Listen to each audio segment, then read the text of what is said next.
suka saya ingin mencadangkan untuk penambahbaikan parlimen kita. Yang pertamanya, Datuk Yang di-Pertua, kita harus memperkasa dan menambah baik sistem jawatan kuasa pilihan khas ataupun select committee kita, supaya pemantauan terhadap sektor-sektor kritikal seperti ekonomi, pendidikan, keselamatan dan hal ehwal integriti dan tata kelola itu lebih diberikan perhatian.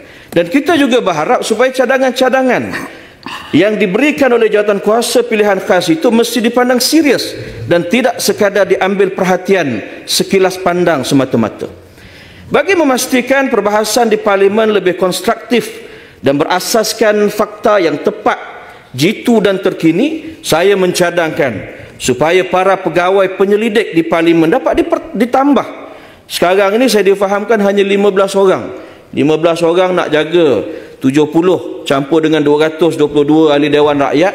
Saya fikir agak sukar, agak mustahil. Jadi kalau kita boleh mungkin gandakan ataupun triplekan jumlah itu, supaya mereka boleh membekalkan maklumat-maklumat yang terkini, pemahaman yang lebih jelas kepada kita, membantu kita untuk berbahas dengan lebih baik.